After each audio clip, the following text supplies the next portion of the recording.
যার যেমনে মনটায় চায় ইচ্ছা মতো কি কারবারটা করছে। আর না হইলে কইতেও আমার শরম করে, কইতেও আমার শরম করে।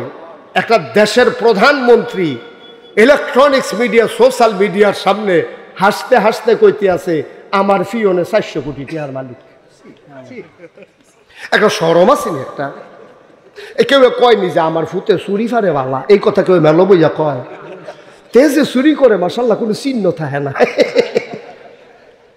এই কথা কোনো বাপে ফুতের নামে কইছে আমার কোনো জানা নাই যে আমার ফুতের চুরি এত সুন্দর হয়, তাহলে তোমরা ধরতে এফার, তাহলে তেও সিহন কামলাতে।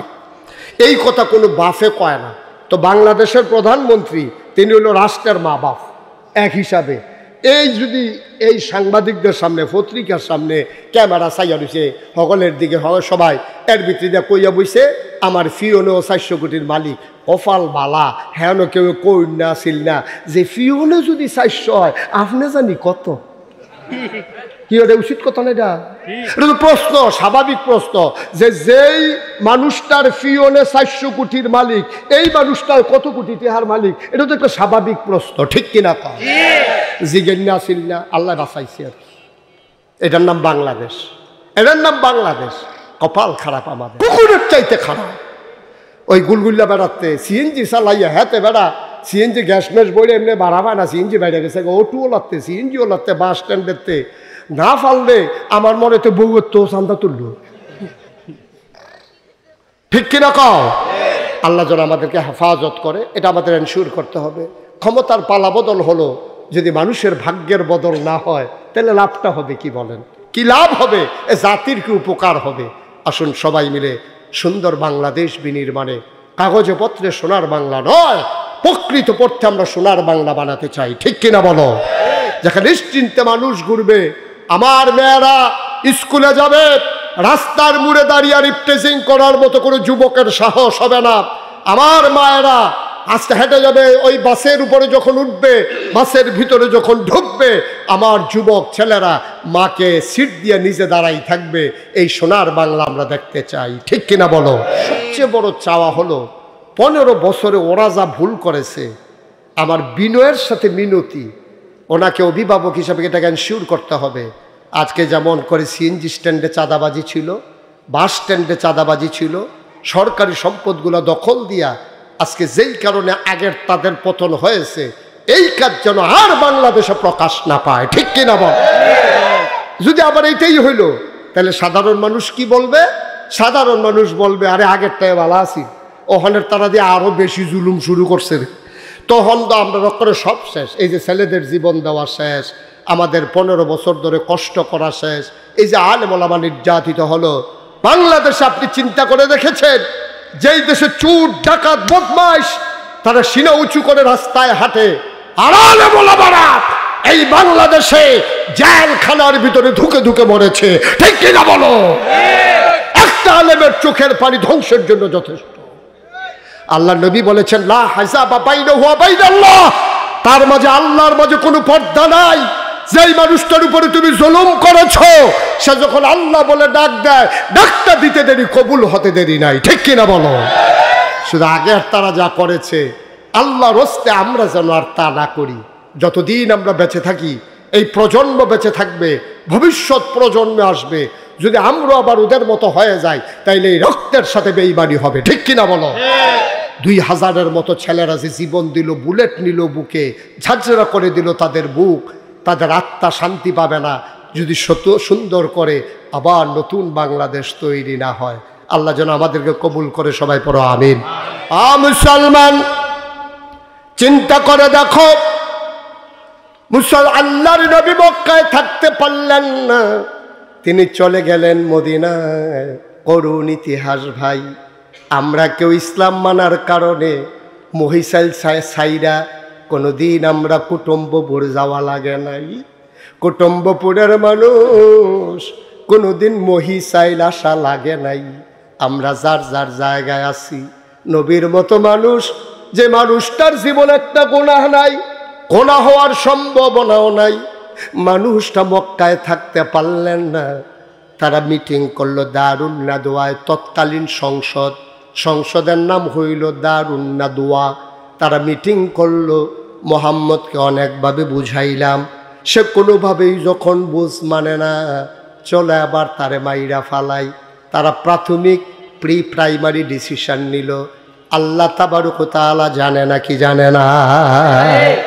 ও কাফেরারা গরম বইয়া বইয়া কি মিটিং করতেছে আল্লাহ জানেনিও নাকি? দরজা বন্ধ করে লাইলে আল্লাহ আর শুনে না? শুনে নিও। নবীজির ব্যাপারে যখন কাফেরারা মিটিং করছে, আল্লাহ নবীজিরে ডাক দিয়ে কইছে, মোহাম্মদ আপনি একটু রেডি থাকেন, নবী আমার কোন সময় কোম্মাল্লা ঢাকাইয়া পড়ে যায় কেমন লাগবো, আপনি একটু রেডি থাকেন। এই কথাটা নবীজি আবার নবীজির একেবারে ঘনিষ্ঠ সহচর হযরত আবু বকরে কইয়া রাখছে, আবু বকর এই আল্লাহ দি কয় কবে বিলে যায় কেমন লাগবো, তো আমি একলা একলা কেমনে যাই, তুমিও রেডি। সুবহানাল্লাহ কয় না? দাও না ওই তোলা মাহফিল ওই তোলা তো কি আর দুধ ওই তোলা ওই রাদু আল্লাহ এই কথা কয়ে যাবো, দোয়া করে দেবে রে বাবা। তোরা বেটা একটা আওয়াজ নাই, সুবহানাল্লাহ কয় না? দাও জোরে কেন তো সুবহানাল্লাহ। সবাই বলো মারহাবা। একটু আওয়াজ করো, আওয়াজ করো একটু। আরে ট্রাকের চাকাটাও তো ফুটানোর সময় একটা আওয়াজ করে ফুটু। তোরা কিতা ওইলি বেটা, মারহাবা বলো।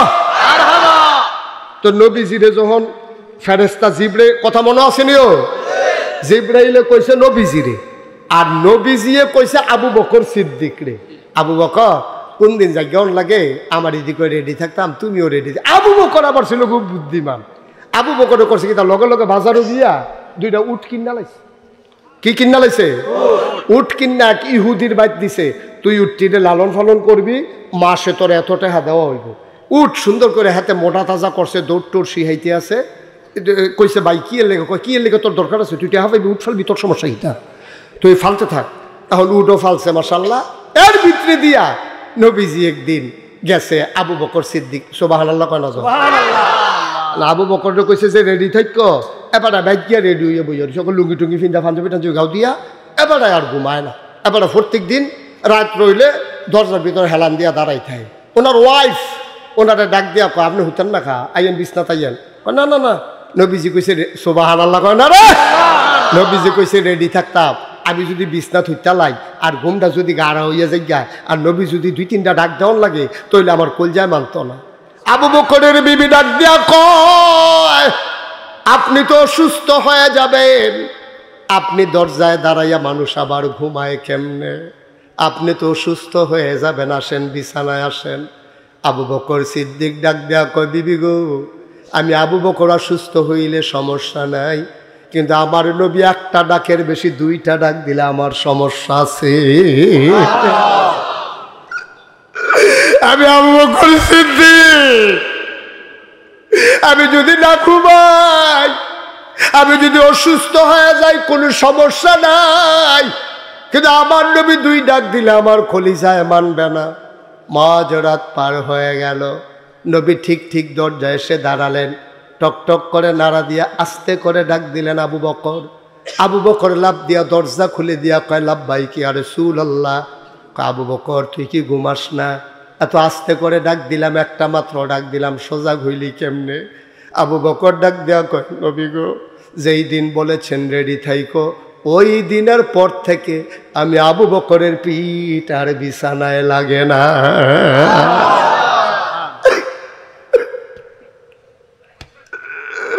আল্লাহর রাতে ডাক দেয়া গো, আসো।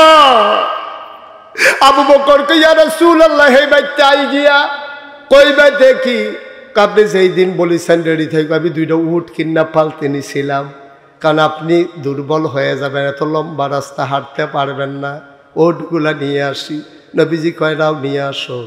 এবার মক্কা থেকে মদিনা যেই দিকে, নবী ওই দিকে না গিয়া হাঁটা দিলেন উল্টা দিকে। আবু বকরকে ইয়া রাসূলুল্লাহ মদিনা তো ওই দিকে, আমি চিনি মদিনা কোন দিকে, ওই দিকে কাফেরেরা আমারে তালাশ করবে, এখন যাওয়া যাবে না, উল্টা দিকে গিয়ে আমরা কয়দিন লুকাই থাকবো। সুবহানাল্লাহ কয় না? কত বড় বুদ্ধিজীবী, কত বড় সমরবিদ, কত বড় তিনি যুদ্ধের ব্যাপারে কত জ্ঞান রাখেন, কত বড় কূটনৈতিক। আল্লাহর নবী মক্কার রাস্তায় গেলেন না, গেলেন মদিনার রাস্তায় গেলেন না, গেলেন উল্টা দিকে। যাওয়ার সময় অনেকক্ষণ হাঁটার পরে দেখে পূর্ব আকাশ ফর্সা হয়ে গেছে, সূর্য উঠতেছে, প্রায় ফকফকা হয়ে যাবে। আল্লাহর নবীর আবু বকর ডাক দেয়া কই, ইয়া রাসূলুল্লাহ আমরা তো এখন দিনের আলোতে ধরা পড়ে যাব, এখন কি করব? আল্লাহ নবী কয় চিন্তার দরকার নাই, তোমার এত টেনশন দরকার নাই, আল্লাহ আছে। আমি চিন্তা করে রেখেছি কি করব। চলো চলো পাহাড়ের কিনারে যাই। তিনি পাহাড়ের কিনারে গেলেন, গিয়ে দেখে পাহাড়ের ভিতরে একটা গুহা। আল্লাহ নবী কই যে গুহা দেখা যায়, চলো গুহার ভিতরে লুকাই যাই, তাইলে ওরা আমাদেরকে খুঁজে পাবে না। আবার আবু বকর সিদ্দিককে নিয়ে নবী যখন গুহায় ঢুকতে গেলেন, আবার নবীজির সামনে আবু বকর দাঁড়াই গেলেন হাত ছড়াইয়া। ওই ইয়া রাসূলুল্লাহ, আপনি গুহায় ঢুকবেন না? সুবহানাল্লাহ বলবেন না? আপনি গুহায় ঢুকবেন না? কয় কেন গুহায় ঢুকবো না? কয়টা পাহাড়ি গুহা, বিষাক্ত সাপ থাকতে পারে, বিচ্ছু থাকতে পারে, আপনি ঢুকলে আপনারে সাপ কামড় দিতে পারে, আপনি একটু বাইরে দাঁড়ান, আমি একটু গুহার ভিতরটা দেখে আসি। আল্লাহ নবী চোখের পানি ছেড়ে দিলেন, বুকের সাথে জড়াইয়া ধরলেন, ডাক দেয়া কয় আবু বকর, ও আবু বকর, আমি গুহায় গেলে সাপ আমারে কামড়াবে, তোরে কামড়াবে না। তোরে যদি সাপ পায় তোরে কি ছেড়ে দেবে? কামড়াবে না তোরে। আবু বকর কান্দে আর কই, নবী গো, ও নবী,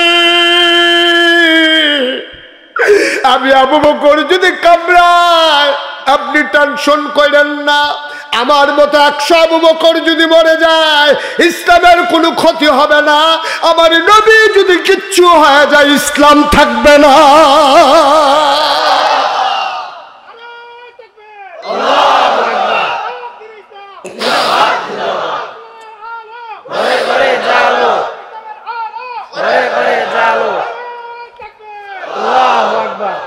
আমি মরে গেল আপত্তি নেই, আমি মরে যাই সমস্যা নাই, আপনার কিছু হয়ে গেলে ইসলাম সর্বনাশ হয়ে যাবে। আবু বকর ঠিক ঠিক ঢুকলেন, ঘুরে ঘুরে দেখে আসলেন, এরে বললেন মোস্ট ওয়েলকাম, আহলান সাহলান মারহাবা, মোস্ট ওয়েলকাম, আসুন গুহার ভিতরে আসুন, কোনো সমস্যা নাই। আল্লাহ নবী ঢুকলেন। এবার আল্লাহ নবী কয়, আবু বকর শরীরটা বড় দুর্বল লাগতেছে, ঘুম ঘুম ভাব, ঘুমানো দরকার। আবু বকর সিদ্দিক কয়, ইয়া রাসূলুল্লাহ, আমি আসন পেতে বসি, আপনি কোলে মাথা রেখে শুয়ে পড়ুন, আপনি ঘুমিয়ে যান, এখন আমার ঘুমের চাহিদা নাই। সুবহানাল্লাহ। আবু বকর সিদ্দিক আসন পেতে বসলেন, আল্লাহর নবী কোলের ভিতরে মাথা রেখে শুয়ে পড়লেন। আস্তে আস্তে আলতো করে আঙ্গুল দিয়ে কপালের ভিতরে হাত বুলিয়ে দেয়, টিপে দেয়, আলতো করে। আল্লাহ নবী আরাম পেয়ে ঘুমিয়ে পড়লেন। মুসলমান, আল্লাহর নবী যখন ঘুমিয়ে পড়লেন, এবার আবু বকর সিদ্দিক চতুর্দিকে তাকায়া দেখে ওই পুরাটা গুহার ভিতরে ছোট ছোট গর্ত দেখা যায়, গর্তের ভেতর থেকে সাপের জিহ্বা দেখা যায়, সাপের জিহ্বা লক লক করে। আবু বকর সিদ্দিক ভয় পেয়ে গেলেন, তিনি টান দিয়া মাথার পাগড়িটা খুললেন, কাপড়টারে ছিঁড়ে ছিঁড়ে টুকরা টুকরা করলেন, সবগুলা গর্ত তিনি বন্ধ করে দিলেন। একটা মাত্র গর্ত বাকি রয়ে গেল, কাপড়ের টুকরা শেষ হয়ে গেল। সুবহানাল্লাহ বলবেন না? পাগড়ি দিয়া সবগুলা গর্ত বন্ধ করছে, কিন্তু গর্ত একটা বাকি, কাপড় আর নাই। না কথা কয় না, কাপড় আর নাই। এখন কি করবেন? তিনি আস্তে করে নিজের পাটাকে নবীর মাথা মুবারক থেকে আলগা করতে চাইলেন। খুব ধীরে সুস্থে তিনি আলাদা করে আবার পাটাকে, ওই যে গর্তটা ছিল একটা বাকি, ওই গর্তের মুখে পা দিয়া চাপা দিয়া রাখছে, যেন কোনো সাপ আসতে না পারে। ঠিক ঠিক পাহাড়ি বিষাক্ত সাপ বের হতে না পেরে আস্তে করে আবু বকর সিদ্দিকের পায়ের ভিতরে ছুবল মারলেন, ধ্বংসন করলেন। আবার আবু বকর সিদ্দিক বিষে নীল হয়ে গেল তার শরীর, বিষে তার শরীরটা নীল হয়ে গেল। আবু বকর সিদ্দিক ঠোঁটের ভিতরে কামড় দিয়ে রেখেছেন, আওয়াজ বের হলে নবীর ঘুম ভেঙে যাবে। বিষের জ্বালায় তিনি ছটফট করতেছেন, জিহ্বায় কামড় দিয়ে রেখেছেন, আওয়াজ যেন বের না হয়। কামড় দিয়ে ধরে রেখেছেন ঠোঁট, আওয়াজ যেন বের হতে না পারে। তিনি আওয়াজ সামলাইলেন, চোখের পানি আর ধরে রাখতে পারলেন না। বিষের যন্ত্রণায় 2 ফোঁটা গরম চোখের পানি, আবু বকর সিদ্দিকের 2 ফোঁটা চোখের পানি নবীজির গাল মোবারকে পড়ে গেল। নবী চমকে উঠলেন, তিনি থমকে দাঁড়ালেন, তিনি আশ্চর্যান্বিত হয়ে গেলেন। নবী আমার আস্তে করে চোখ খুলে দেখে আবু বকর কাঁদতেছেন, শরীরটা তার নীল হয়ে গেছে। আল্লাহর নবী উঠে বসলেন, কই যারা বড় নবীর মায়া, ওয়ামা আরসালনাকা ইল্লা রাহমাতাল লিল আলামিন। নবী হলেন সবার জন্য রহমত। আল্লাহ কয় ফাবিমা রাহমাতিন মিনাল্লাহ ফাবিমা রাহমাতিন মিনাল্লাহি লিনতা লাহুম ওয়ালাউ কুনতা ফাজ্জান গালিজাল কলব লানফাদ্দু মিন হাওলিক ফাআফু আনহুম ওয়াস্তাগফির লাহুম ওয়াশাবিরহুম ফিল আমর ফাইযা আযামতা ফাতাওয়াক্কাল আলাল্লাহ ইন্নাল্লাহা ইউহিব্বুল মুতাওয়াক্কিলিন। নবীর মনটা শুধু মায়ার মায়া। নবী তাকায়া দেখে আবু বকরের গাল বেয়ে বেয়ে পানি পড়ে, ঠোঁটটারে কামড় দিয়ে ধরে রাখছে, শরীরটা নীল। আল্লাহর নবী ডাক দেখো, আবু বকর, ও আবু বকর, তোদের মায়া লাগতেছে নাকি? ও আবু বকর, বাড়ির কথা মনে পড়ছে নাকি? ও আবু বকর, তুমি কেন কান্দো? নিশ্চয়ই বিবির কথা মনে পড়েছে, নিশ্চয়ই বাচ্চাদের কথা মনে পড়েছে। আবু বকর চিৎকার করে কই, ইয়া রাসূলুল্লাহ, একটা কথা বললেন, যেই নবীর চেহারার দিকে তাকাইলে বাচ্চারা খিদা ভুলে যায়, কান্না থেমে যায়, ওই নবী আমার কুলে, আর আমি বাড়ির কথা মনে করে কানবো। এটা আপনি একটা কথা বললেন। ইয়া রাসূলুল্লাহ, ইয়া হাবিবাল্লাহ, খোদার কসম বাড়ির কথা মনে করে আমি কান্দি না। কয় কান্দো কেন? আবু বকর কয়, মনে করেছিলাম বলবো না, না বলে তো পারলাম না, সাপ আমার পায়ে কামড় দিয়ে দিয়েছে। দেখি দেখি কই কামড়াইছে। আল্লাহর নবী পায়েটা ধরলেন, নিজের আঙ্গুল দিয়া থুতু লাগালেন, একটু লালা লাগালেন, আস্তে করে সাপের কামড়ের জায়গায় লাগাই দিলেন। আবু বকর কয়, পৃথিবীর মানুষ সাক্ষী থাকো, খোদার কসম আমার পাটা আগে যেমন আরামে ছিল, নবীর লালা লাগানোর পরে সারাটা জীবন এর চাইতে বেশি আরামে ছিল।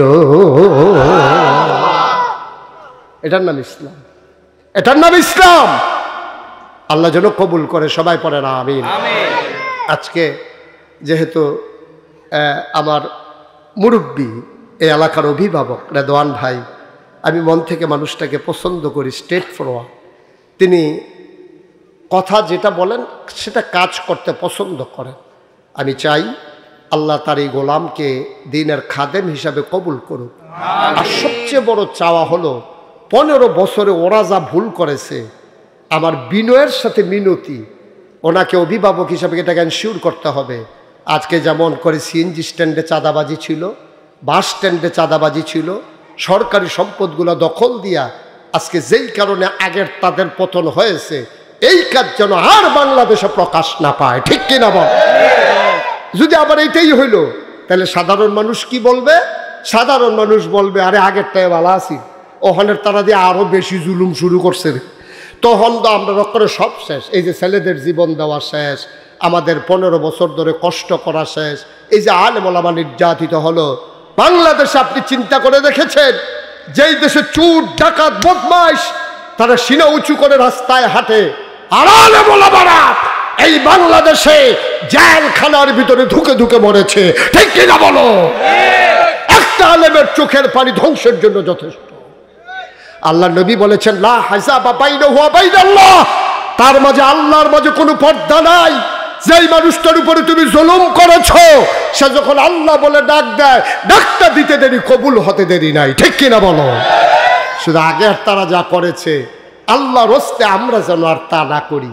যতদিন আমরা বেঁচে থাকি, এই প্রজন্ম বেঁচে থাকবে, ভবিষ্যৎ প্রজন্মে আসবে।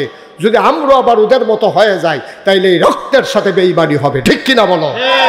2000-এর মতো ছেলেরা যে জীবন দিল, বুলেট নিল বুকে, ঝাঁঝরা করে দিল তাদের বুক, তাদের আত্মা শান্তি পাবে না যদি সুন্দর করে আবার নতুন বাংলাদেশ তৈরি না হয়। আল্লাহ যেন আমাদেরকে কবুল করে, সবাই পড়ো আমিন। জোরে পড়ে না আমিন। আমরা এনশিওর করতে চাই যে যা গেছে তা গেছে, এইগুলো আর ফিরে আসবে না। হ্যাঁ, আরে বেটা গুলগুল্লা বেছে রাস্তার কান্তা থাকার তো সন্তান, হ্যাঁ তো কয় টাকা বেতন, কয় টাকা কামাই করে তে গুলগুল্লা বেচা 500 টাকা কামাই করলে তার কেমনে সংসারটা চলে, এই খবরটা নেওয়ার মতো মানুষ নাই, মায়া নাই, দয়া নাই। ওই যে কইতাম কুত্তার চাইতে খারাপ, কুকুরের চাইতে খারাপ ওই গুলগুল্লা বেড়াতে। সিএনজি চালাইয়া হ্যাঁ বেড়া সিএনজি গ্যাস ম্যাস বইলে এমনি বাড়াবা না, সিএনজি বেড়ে গেছে, ওটুও লাগতে সিএনজিও লাগতে, বাস স্ট্যান্ডেরতে না ফাললে আমার মনে তো বউয়ের তো চান্দা তুলল। ঠিক কিনা কও? আল্লাহ যেন আমাদেরকে হেফাজত করে, এটা আমাদের এনশিওর করতে হবে। ক্ষমতার পালা বদল হলো, যদি মানুষের ভাগ্যের বদল না হয় তাহলে লাভটা হবে কি বলেন? কি লাভ হবে? এ জাতির কি উপকার হবে? আসুন সবাই মিলে সুন্দর বাংলাদেশ বিনির্মাণে, কাগজে পত্রে সোনার বাংলা নয়, প্রকৃত পড়তে আমরা সোনার বাংলা বানাতে চাই। ঠিক কিনা বলো? যেখানে নিশ্চিন্তে মানুষ ঘুরবে, আমার মেয়েরা স্কুলে যাবে, রাস্তার মুড়ে দাঁড়িয়ে রিপ্রেজিং করার মতো কোনো যুবকের সাহস হবে না। আমার মায়েরা আজকে হেঁটে যাবে, ওই বাসের উপরে যখন উঠবে, বাসের ভিতরে যখন ঢুকবে, আমার যুবক ছেলেরা মাকে সিট দিয়ে নিজে দাঁড়াই থাকবে। এই সোনার বাংলা আমরা দেখতে চাই। ঠিক কিনা বলো? আসুন সবাই মিলে কাগজে পত্রে নয়, প্রকৃত অর্থেই সোনার বাংলা তৈরি করি। আর আজকে অনেক লোকজন এসেছেন, আমি স্যালুট জানাই সবাইকে, রক্তিম শুভেচ্ছা। আশা হয় না ইদানিং কাছাকাছি দূরের মাহফিলগুলোতে। গতকালে মাহফিল ছিল লক্ষ্মীপুর, ওই দূরে দূরে চলে যাওয়ার কারণে একসময় চান্দিনাতে আমি সবচেয়ে বেশি মাহফিল করেছি। আমার জীবনে 33 বছরে যত মাহফিল, সবচেয়ে বেশি মাহফিল করেছি আমি চান্দিনাতে। মাগরিবের পরে, আসার পরে, দিনের বেলা, কতভাবে আমি মাহফিল করেছি। আল্লাহ তাবারক ওয়া তাআলা আমাদেরকে কবুল করুক, সকল মাহফিলগুলো কাজে বাস্তবায়ন করার তৌফিক দান করুক। আপনারা সবাই জানেন, এখানে যারা আমরা আছি, এখন আমরা সবাই মিলে দোয়া করব। তার আগে আমাদের প্রধান অতিথি কথা বলবেন। আমার একটা বিনয়ের সাথে মিনতি আছে, ওনারা একটা মসজিদের কাজে হাত দিয়েছেন। আমি জানি না এখানে এই প্যান্ডেলে যারা আছেন তাদের ভিতরে কার আব্বা নাই, কার আম্মা নাই, সবাই মিলে আমরা প্রাণ ভরে এখন দোয়াতে শরীক হব। অনেক বুদ্ধিমান মানুষ, ওই যে 3-4 জন, আরে ওর যেই বুদ্ধি বুঝালেছে মাহফিল দোষে সার বই রুচু কীর্তি উঠালা। আমার মনে হয় জান্নাত দিলেও তারা ফাল দিয়ে বাড়ি ফুটে যায়, বোগা কিন্তু আর বইয়ে থাম কত। আমি কেউ উঠতে বলছিলাম, একটা লুক উঠবেন না। এই যে হুজুর আপনি হাঁটতেছেন কেন? এই কেন হাঁটতেছেন আপনি? কারবার কি বুঝলাম না কিছু। প্রোগ্রাম শেষ, আখেরি মোনাজাতের আগ পর্যন্ত একটা লুক উঠবেন না, সবাই ধৈর্য ধরে বসেন। আমি যেটা বলছিলাম বিনয়ের সাথে মিনতি, এখানে যারা আছেন একটা লুকও এই মসজিদে শরিক না হয়ে যাবেন না ইনশাআল্লাহ। আল্লাহ যেন কবুল করে, সবাই পড়ে আমিন। 1000 টাকা, 500টা টাকা, 100টা টাকা দিলে আপনি গরিব হয়ে যাবেন না, মরে যাবেন না।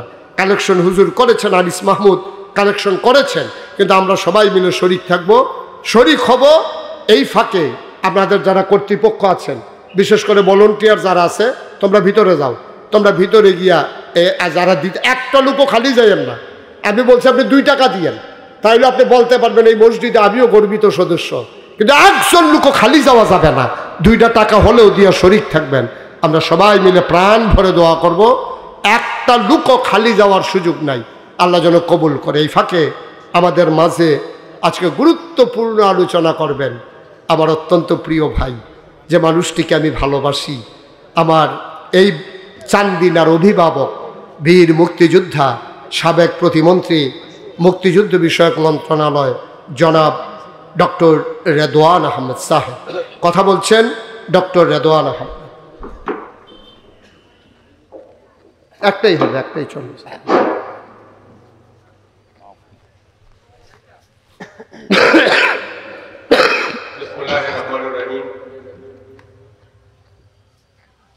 আসসালামু আলাইকুম ওয়া রাহমাতুল্লাহি ওয়া বারাকাতুহু। ওয়া আলাইকুম আসসালাম ওয়া রাহমাতুল্লাহি ওয়া বারাকাতুহু।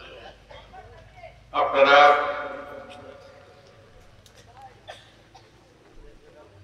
দীর্ঘক্ষণ এই দেশের একজন জনপ্রিয় আলেম মুস্তাক আহমেদ ওয়াইজি সাহেবের ওয়াজ শুনেছেন উনি মানুষকে হাসাতে পারেন, কাঁদাতে পারেন। নবী করিম সাল্লাল্লাহু আলাইহি সাল্লামের জীবনের দুইটা, আমি আসার পরে দুইটা ঘটনার কথা উনি বয়ান করেছেন। এই জিনিসগুলো যারা মাদ্রাসা বা স্কুলে লেখাপড়া করে এবং নবী করিম সাল্লাল্লাহু আলাইহি সাল্লামের জীবনী সম্পর্কে পড়ালেখা করেছেন বা সংক্ষিপ্ত আকারে হলেও ইসলাম ধর্মের উপরে লেখাপড়া করেছেন, এই বিষয়গুলো কিন্তু বিস্তারিতভাবে সেই পুস্তিকাগুলোতে বর্ণনা করা আছে।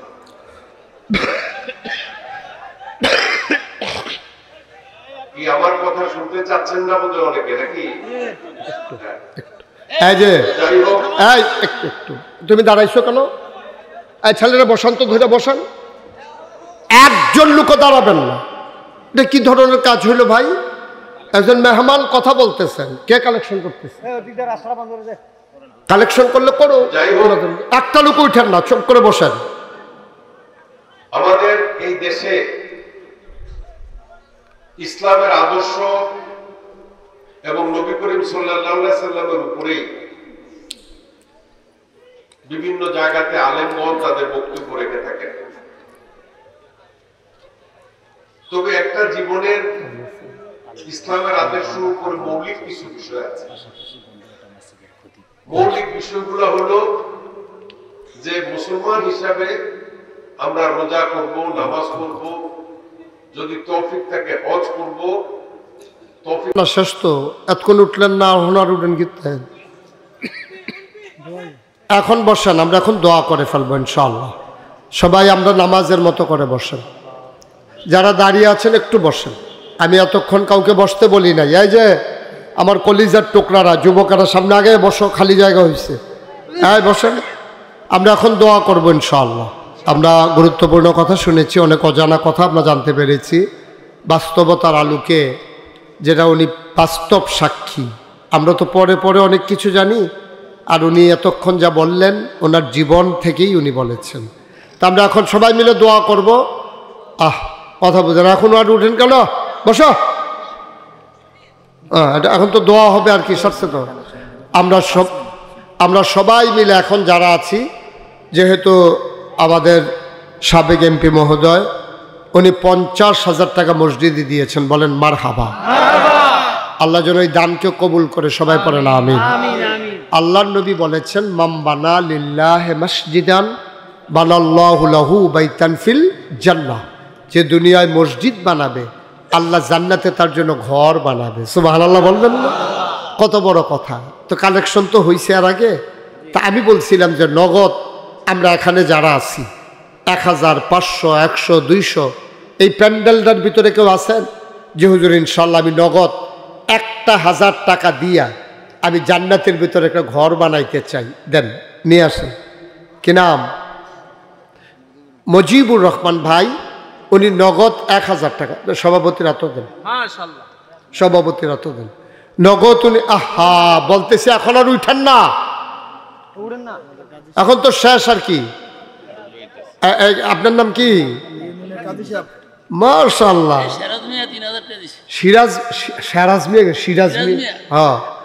সিরাজ মিয়া উনি দিছে 3000।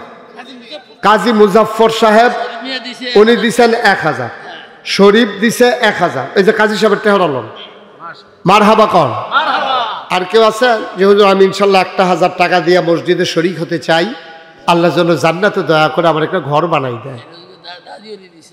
আচ্ছা, একজন মহিলা 1000 টাকা দিয়েছেন, আল্লাহ যেন কবুল করে, সবাই পড়েন আমিন। আর কেউ আছেন 1500? সৌদি আরবে প্রবাসী, মানে দেশের বাইরে থাকে।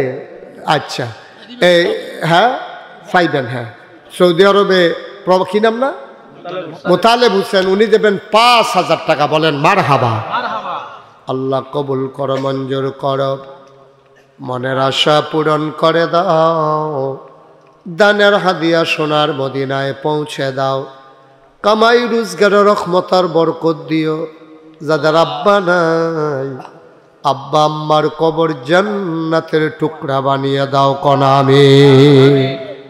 এখন যারা আমাদের যারা ভলান্টিয়ার তারা কই, তোমরা একটু ভিতরে ঢুকো, যাও ভিতরে যাও। আপনারা বিসমিল্লাহ বলে পকেটে হাত দেন, 10টা টাকা হইলে দিয়ে নো। আপনি 10 টাকার জন্য মরে যাবেন না। আমাদের এমপি সাহেব তো বলছেন যে আপনারা 1 প্যাকেট সিগারেট এত লাগতো না, 10 টাকা দেন। তো 10 কইতেন পারবেন আমি দিছি, ওকে না দেউন না দেওয়ান বালা, উঠতেন না। আহা, এত করে কইতাছি উঠতেন না, এবারে উঠবই। আপনি জিতছেন, ফার্স্ট হয়েছেন নাকি? এই স্ট্রাইপ গেঞ্জি ভেতরে বসো, আমার কাছে আইও, সামনে আইও। এই কি কারবার রে ভাই, না করতেছি না। ওমান থাকে শাহরুফ হোসেন, শাহরুফ হোসেন ওমান থাকে, উনিও দেবেন 5,000 টাকা। বলেন মারহাবা। আমি বলছিলাম কারোর সামনে থেকে যেন ব্যাগটা খালি না যায়। আপনি 2টা টাকা দেন, আপনি 2 টাকা দেন, পকেটে থাকলে মরে যাবেন। 2 টাকা দিলে অভাবী হয়ে যাবেন। শরিক থাকেন যে আমিও শরিক আছি, আমিও গর্বিত সদস্য। আল্লাহ যেন কবুল করে, সবাই পড়ে না আমিন। মাশাআল্লাহ। হ্যাঁ, আচ্ছা, আরেক ভাই 100 টাকা দিয়েছেন, বশির মিয়া 100 টাকা দিয়েছেন। আল্লাহ যেন কবুল করে, সবাই পড়ে না আমিন। দেন ওই ছেলেরা আসছে, সবাই দেন, এখন দোয়া হয়ে যাবে। আল্লাহর খাস মেহরবানি। আমরা আজকে গুরুত্বপূর্ণ হুসেনপুর নিবাসী শিমুল মজুমদার, উনি দেবেন 5,000 টাকা। বলেন মারহাবা। সুমন মিয়া 1,000 টাকা। আল্লাহ যেন কবুল করে, সবাই পড়ে না আমিন। মাশাআল্লাহ। আমরা সবাই মিলে একটু একটু শরিক থাকেন। এই দেন, সবাই দেন। এই সফিউল্লাহ দাও, কিছু দাও, জানো দেন না, 10 টাকা দেন, অসুবিধা কি? যা পারো তা দাও। আচ্ছা, আমরা সফিউল্লাহ মোহনপুর বাজারে ফল ব্যবসায়ী সফিউল্লাহ, আমার কলজের টুকরা, ও 500 টাকা দিচ্ছে নগদ। আল্লাহ যেন কবুল করে, সবাই পড়ে না আমিন। কি নাম? তো কি করবে? আচ্ছা বসেন। হ্যাঁ, কি বলছে? আছে আছে তেহা সফিউল্লাহতে পাইকারি মাল আনে তো, পাইকারি মাল আনে, টেহা লাগে সবসময়, টেহা লাগে রাহে লগে কুমালা কাম লাগিয়া যাই। আল্লাহ যেন কবুল করে, সবাই পড়ে না আমিন। সবাই একটু নামাজের মতো করে বসে, আমরা সবাই মিলে একটু তওবা করি। আমাদের তো অনেক গুনাহ, আল্লাহ যেন গুনাহগুলো মাফ করে। সবাই পড়েন আউযু বিল্লাহি মিনাশ শাইতানির রাজিম, বিসমিল্লাহির রহমানির রহিম, আস্তাগফিরুল্লাহ রাব্বি মিন কুল্লি যামবি ওয়া আতুবু ইলাইহি লা হাওলা ওয়ালা কুওয়াতা ইল্লা বিল্লাহিল আলিয়্যিল আযীম। হে আল্লাহ, ইচ্ছায় অনিচ্ছায় প্রকাশ্যে গোপনে শয়তানের কুমন্ত্রণায় পড়ে, নফসের তাড়নায় পড়ে জীবনে যত গুনাহ করেছি, কবিরা সগীরা শিরক বেদাত, সমস্ত গুনাহ থেকে খালেস অন্তরে তওবা করতেছি। হে আল্লাহ, গুনাহ মাফ করে দাও, তওবা কবুল করে নাও। আশহাদু আল্লা ইলাহা ইল্লাল্লাহু ওয়াহদাহু লা শারীকা লাহু ওয়া আশহাদু আন্না সাইয়্যিদানা হাবিবানা মাওলানা মুহাম্মাদান আবদুহু ওয়া রাসূলুহু সাল্লাল্লাহু আলাইহি ওয়াসাল্লাম।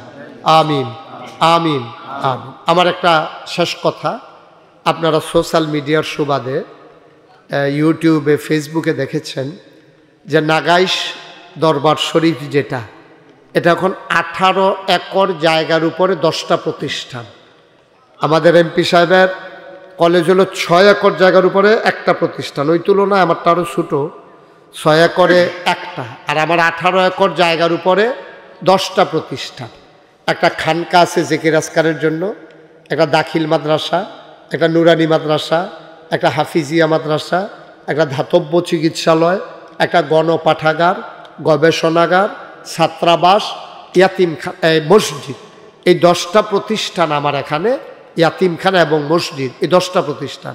আপনারা শুনে খুশি হবেন, সারা বাংলাদেশে ব্যতিক্রম ধর্মী একটা মসজিদ আমার এখানে একসাথে নামাজ পড়তে পারবে 6000 লোক। মারহাবা বলবেন না? কয় হাজার? 6000। এবং এই মসজিদ শুধু মসজিদ না, এই মসজিদের নিচতলায় হাসপাতাল, 19,000 স্কোয়ার ফিট জায়গার উপর একটা ফ্রি চিকিৎসালয় মসজিদের নিচতলায়। সিঁড়ি দিয়া সংসদ ভবনের মতো ডাইরেক্ট সিঁড়ি দিয়ে উঠতে যাবো দোতলায়। হ্যাঁ লগি হইল মসজিদ, নিচতলায় হাসপাতাল, দোতলায় 3 তলায় মসজিদ। একসাথে নামাজ পড়তে পারবে 6000 লোক। তা আমার ইঞ্জিনিয়াররা যারা ড্রয়িং করেছে 10 জন আমার দরবারের খাদেম, ওদেরকে যখন আমি বলছি মসজিদে আহ, এটার যে এত একটা মসজিদ দেখতে বই আমি তো আর বুঝছি না। তাই না যখন আমার দেখাইছে আমি কই কি তারে, কয় যে হুজুর ওই মসজিদরা। আমি এটা কীরকম বড়? কই হুজুর ওই বড় কীরকম কন যেত না, এটার ভিতরে 6000 লোক এক লোকে নামাজ পড়তে পারবো। আমি এটা করছো কিন্তু সর্বনাশ, এটা করতে কীরকম খরচ হইব? কয় হুজুর এটা করতে খরচ হইব 15 কোটি টাকা। কয় কোটি? 15 কোটি। একটা মসজিদ, ওই নিচে হাসপাতাল আছে যে, খরচটা হ্যাঁ ন বেশি। তা আমি চিন্তা করলাম আমি গরিব মানুষ, এত টেহা দিয়া কেমনে মসজিদ করন। তা আমি একটা নিয়ত করলাম যে আল্লাহ যেহেতু এখানে রাইকালাইছে আর কাটাকাটি যাইতাম না, ইনশাল্লাহ মসজিদ হইব। আমি মুশতাক ফয়েজি 1 বছরে ওয়াজ করে যত টেহা হাদিয়া পাই, পুরা 1 বছরের হাদিয়া আমার মসজিদ আমি দান করে দেবো ইনশাআল্লাহ। আমি 1 বছরে হাদিয়া ফাইয়া ফাইয়া জমাইছি, 1 বছর শেষ হয়েছিল গণ্যা দেহি 25 লক্ষ টাকা হয়েছে। মার হাবা কন্যা কেন? এই 25 লক্ষ টাকা দিয়া আমি মসজিদের কাজ শুরু করছি। জুন মাসের 1 তারিখ আমার মসজিদের প্রথম তলার ছাদের ঢালাই হয়েছে। ছাদের ঢালাইয়ের দিন ইঞ্জিনিয়ার আমি কানে কানে কয় যে হুজুর ওই যে কইসকাম যে 25 কোটি আরে 15 কোটি এটা হইতো না, জিনিসপত্রের দাম বেড়ে গেছে আর প্যাটার্ন আমরা চেঞ্জ করে লাইছি, এটা আরো একটু সুন্দর করে করাম, এটা 30 কোটির মতো লাগতো পারে। আমি কই বেড়া 15 কোটি সহ্য করতাম পারি না, তোরা 30 কোটি যা শুরু করছ। তো শেষ পর্যন্ত কাজ আগাইতে আছে। এই পর্যন্ত আজকে আপনাদের এখানে আসার আগে আমি একটু হিসাব নিয়ে বসছিলাম, এই পর্যন্ত খরচ করেছি 4 কোটি 10 লক্ষ সামথিং। 10 লক্ষ টাকার উপরে, 4 কোটি 10 লক্ষ টাকার উপরে খরচ হয়ে গেছে। 1 তলার সিঁড়ি হয়ে গেছে, 1 তলার ছাদ হয়ে গেছে, দোতলার কাজ শুরু। সুবহানাল্লাহ কইতেন না? দোতলার কাজ শুরু হয়েছে। ইনশাআল্লাহ সামান্য কিছুদিনের ব্যবধানে আমরা দোতলার ছাদের ঢালাই দেব। তো আগে তো আমি ভিডিও দাঁড়ায় দাঁড়ায় কানতাম যে আল্লাহ এত বড় মসজিদ কেমনে করাম। এখন মাহফিলতে গেলে রাইতে 2টা 2:30 সব ঘুমাই থাকে। আমি মসজিদটার কাছে না নামলে আমার ঘুমে ধরে না, একবার নাম মাইটে উঠটা এরপরে গিয়া সেটা ঘুমাই। তো মাঝে মাঝে ছাদও দাঁড়ায় দাঁড়ায় কান দিয়ে আল্লাহর লোকে কই আল্লাহ তুমি যে কইলা যে দুনিয়াতে মসজিদ বানাইলে আল্লাহ জান্নাত ঘর বানাইব, আল্লাহ তুমি তো এটা তোমার বন্ধু নবীর ওয়াদা, তুমি আল্লাহ আমাদের জন্য যারা শরিক থাকি আমরা যারা পারলাম, এই বাংলাদেশে কত মানুষ যে টেহা হগিন নিবেদি টেহা দিছে, রিক্সাওয়ালা টেহা দিছে। আমি যখন বাইরের দেশে ওয়াজ করতে যাই, ছেলেরা দৌড়াইয়া দৌড়াইয়া আমার আইসা টাকা দিয়া যায় আমার হাতে যে হুজুর মসজিদের খবর কি। আজকে আপনাদের এখানে আসার পরে 1 লোক 5000 টাকা নিয়ে আসছে। কি নাম? মহিষেলের কবির। 1 লোক 5000 টাকা লইয়েছেন না, হুজুর প্রবাসী ওই যে শুনছে যে ইউটিউবে ও মসজিদের কথা, এবার 5 লক্ষ টাকা আমার মসজিদের জন্য, আরে 5000 টাকা আমার মসজিদের জন্য। মার হাবা কইতেন না? কত জায়গার টাকা যে এখানে আসছে আল্লাহ ছাড়া কেউ জানেন না। দেশে বিদেশে নানান জায়গা থেকে আল্লাহ দিয়েছেন। আপনারাও যদি কেউ মনে করেন আমাদের কুমিল্লার একটা গর্ব অহংকার এই সুন্দর এই মসজিদ হবে, নিচতলায় গরিব অসহায় মানুষের জন্য হাসপাতাল হবে, ফ্রি চিকিৎসা হবে, আমিও 2টা টাকা দিয়ে শরিক থাকতে চাই, মোস্ট ওয়েলকাম। আহলান সাহলান মারহাবা, আপনাকে স্বাগতম। আপনি শরিক থাকতে পারেন। এই বাংলাদেশে এমন কোনো ফিন নাই যারা হাত ফাতে না। একমাত্র মুশতাক ফয়েজি কোনোদিন হাত পাইতা কারো কাছ থেকে 1 টাকাও নেয় নাই। মেহনত করে মুনি দিয়ে খাওয়ান না মানুষ, আমি কাম করে খাওয়ান না মানুষ, হগিন্নি বেটির টেহা খাওয়ান না, রিক্সাওয়ালার টেহা খাওয়ান না মানুষ আমি না। আমি করোনায় এই বাংলাদেশে কতভাবে কি করেছি আপনারা জেনেছেন। এই বন্যার সময় আমি কি করছি আপনারা জানেন। আমার ছেলেরা যারা আছো তোমরা একটু ভিতরে যাও, যদি কেউ দিতে চায় 500 1000 100 10 20 একজনও খালি যাইয়েন না, 10টা টে হইল দিয়েন, আল্লাহ দিব। আমি একটা কাম দৌড়ালাইছি, আমার সরম দিয়া লাভ কি, কামটা মাতাল করণ লাগতো না ইনশাল্লাহ। মাশাল্লাহ শফিউল্লাহ এতে আগে জানে আমার খুব কলজার টুকরা, তো 1000 টাকা দিছে মসজিদ। মাশাল্লাহ, আল্লাহ যেন কবুল করে। সবাই যেন একজন লোকও খালি যাও যেন 2 টাকা দেন। আপনারা মসজিদে ভরেও দিতেন পারবেন, নাগাইশের মসজিদও পরে আর আমি আইনা নাই কইটা না কই আপনি দিবেন কেমনে? এর লেগে অহনে 2 টাকা দিয়া যান। আমার মায়েরা বোনেরা যারা শুনতেছেন, যদি মনে করেন আপনি শরীক থাকতে চান, ওকে আপনিও কিছু দিয়ে শরীক থাকতে পারেন। আল্লাহ বরকত দেবে ইনশাআল্লাহ, আল্লাহ ঢাইলা দেবে, নিয়া কুলাইতে পারবেন না ইনশাআল্লাহ। আমার এক ভাই কি নাম? হ্যাঁ, রিয়াদ, আমার কলিজার টুকরা যুবক, রিয়াদে দিছে 2000 টাকা। আমার আরেক ভাই কি নাম? নাসির ভাইয়ে, উঠছেন কেন? নাসির ভাই দিছে 500।